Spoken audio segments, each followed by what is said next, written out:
So here we go with story time number 2. House girl number 2, that is.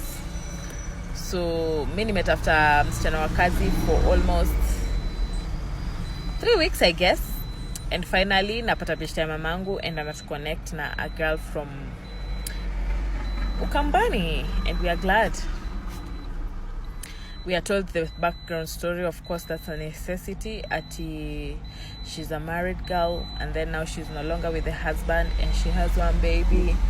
And yeah, she knows how to do house stuff. And yes, of course, she has never done this type of work before. So she expects us to like tell her what to do. So yeah, we are like, that's okay. We can always show her, like, that's even better because now you will teach her how to do things your way. So I sent fare and she calls me and she tells me I've started traveling. I'll tell you when I'm there. Where should I nishukia wapi? And I explain to her where atashukia, blah blah blah.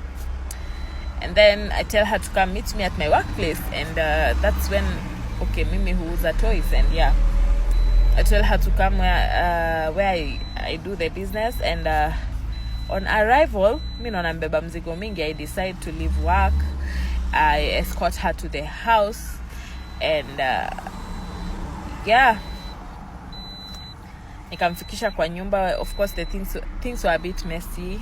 As you know, I only leave me and my baby peke yetu.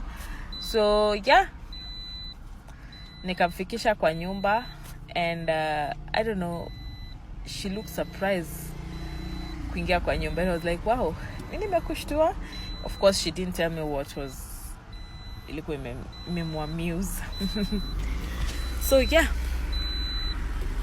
she enters the house. I leave her and tell her, of course, sijosha vyombo, but you can wash the utensils so that you can cook. There's food in the fridge. Yeah. So cook for yourself. I know you're tired, and when you feel better, then you'll see what you can do for today, that is. Because I understand umechoka. So mimi naenda kazi. Narudi kazi. Hey, of course nilienda na mtoi hiyo siku mwachia mtoi. We cannot do that on the first day. Sikuwa nimemuelezea anything, and then I was in a hurry. So yeah, I leave her and go back to work. Nikirudi, hajasonga mali nilimwacha akiwa ameketi. I was like, wow, what just happened? But I didn't ask her anything. I just assumed ameogopa ama kitu kama hiyo. Nikamuuliza hata hujapika? Akasema hakujua anzie wapi, and I was like, it's all right. So nikaamua, let me just fix her something to eat, and then nikampa instructions, nikamwambia what's supposed to happen and what's not supposed to happen. And yeah, we were good. So the following morning, mimi naenda job. I leave her with the baby. Nikirudi lunchtime, napata ameosha vyombo, but hajafeed mtoto. Nikamza, what happened? See, I told you chakula ya mtoto unafaa tu kuchemsha. It doesn't like hainanga procedure mob, so I expected her to know. Sasa unajua haukunifunza, so I had to sit there for like 2 days. Nikakaa, nikamfunza. Okay, like I literally had to cook akiwatch. Hata vile uji inapikwa, and that after kumfunza, after that I don't think she used to do what I like vile nilimfunza. Alikuwa anapika tu style yake. So I wondered why she was refusing to do stuff just because she wanted me to show her, like literally hadi kuosha nyumba. I just had to show her how to do it.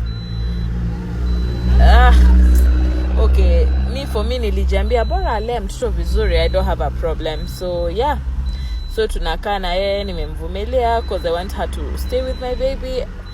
Cleanliness naweza jifanyia, so we tu lea mtoto, and yeah, we are good. So one day kafika weekend, when she came in, we did not talk about kukuwa na off or something. I asked her though, utakuwa unahitaji off? Akaniambia, mimi sijui mahali hapa Nairobi, but nikihitaji tu ndakuwa nakwambia, and that's okay. So inafika weekend ya kwanza, and she asks me where she can go to church. namuonesha, nikamwambia aende atafute, because even me I don't go to church, so yeye atafute hiyo church anaendaga aende. So akakaa kwa nyumba. I think she wanted me to show her the place, and I just told her I'll give her fare, but siwezi kujua mali kanisa iko, aende tu aulize, because I expect her to be a grown up. So next weekend, now she decides to go get plated at a place she used to live.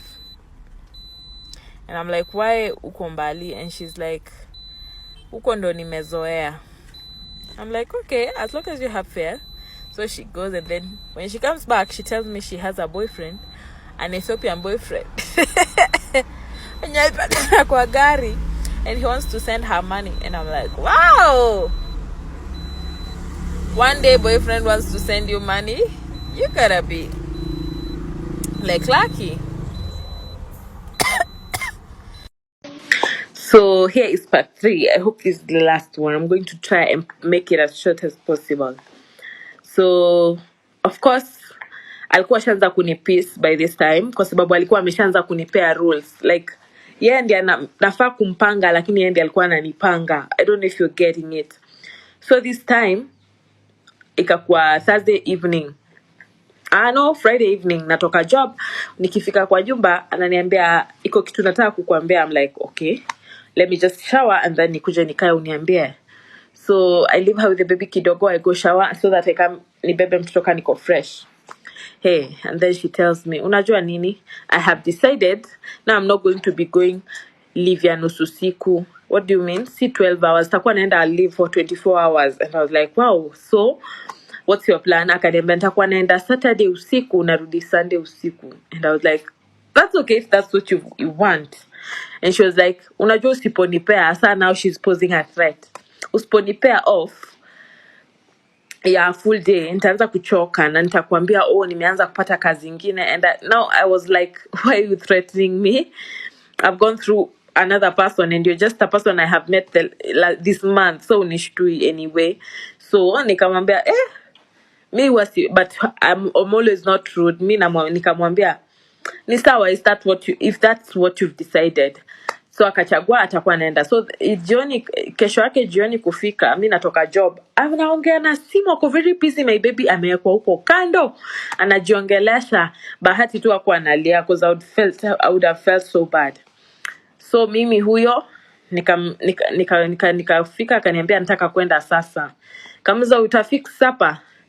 Nimechelewa. Sawa. Akaenda akaniambia sijui nimuitie Uber. I don't know who had sent her fare for Uber. Nikamuitia Uber, and then akaona ni 800 or something, akasema hiyo ni do mob, akaacha akaenda kupanda matatu. So kumbe alikuwa mbeba kibeti kadogo, so you wouldn't have suspected that amebeba hadi manguo. Mi kesho yake naotesha mtoto uko nje jua. I think she thought I had gone to work. Anaingia kwa gate anashtuka, and then I ignore, kwa sababu I knew what she had done. Alikuwa amechukua one of my dresses bila kuniomba ya kuuza, lakini alafu ameivaa, so ametoka date night out na amevaa nguo yangu ya kuuza. Alafu guess what, nikijaribu kumuuliza ananiambia nikijaribu kumsalimia anakataa kunijibu. I don't know if you're getting it. Alafu akanipita tu kabisa, akaniuliza, akaenda kwa nyumba akachinja, and then akakujia mtoto. Nikamwambia no, I guess umekuja mapema, naweza kuacha. And she told me no, siwezi kukushikia mtoto because sijamaliza leave yangu, nimekuja tu ni charge simu alafu tena nitoke. And I was like okay, ukiwa ready kutoka utaniambia. But I still had to go do shopping because there was nothing in the house. I had to go do shopping ndio nirudi. So nikamwambia dakika kidogo tu niende basi shopping nishikie, and then nikirudi utaenda. So on returning akaniambia I have changed my mind, nataka kuenda usiku and I think itakuwa late nikitoka sasa. Kwa hivyo like in short alikuwa anataka kwenda another day out, okay, another day off, another night off, like asilale tena home, so nijishikie mtoto na kesho yake tena ilikuwa Monday. nikasikia kama it's becoming too much, nikamwambia ai hapana, sasa that one we cannot, like you cannot put me on a balance. Nilikuleta hapa ukwe in my convenience, but now you're making me unani inconvenience, because now mi nilitaka unisaidie so that niwezange kwenda kazi, because with the baby honestly you cannot even do much. So I think with that reason akakuwa sijui kama akanikasirikia, cause the next week hakuwa ananipigisha hizo story alikuwa ananipigisha, alikuwa ameshaanza kuwa too quiet, alikuwa na ignore mtu yake, akaanza kukua mgonjwa literally. I had to call my mama kuja nisaidie kumbeba hiyo wiki. So when my mom arrived, I think akaniuliza huyu hafanyi kitu, like she was just alikuwa hafanyi kitu literally. She did for the first day though, I think alikuwa anataka kuonekana tu mpoa, but then after that akaacha kufanya completely. Kumbe in her mind she had decided she wants to leave. Oh, and there's this part I did not tell you. I was saving the way mtu anekanga tu pesa kwa kamkebe, so I was saving there, and then I realized kuna mtu ametampa nayo, so I decided to remove the money. I don't want to say she used to take it because I don't have any proof, but if I can remember well, I used to throw like 1,000 shillings every single day, and on opening hiyo mkebe ilikuwa na only like 9,000, and I had saved for over 14 days. So I don't know, shetani alikuja akapita na pesa yangu. So yeah, that is how tulimalizana. Ikafika Saturday akasema mimi nataka kwenda leo. Saturday ilikuwa imekuwa payday, so akaniambia nataka kulipwa, and that's how she left me. Visanga tu.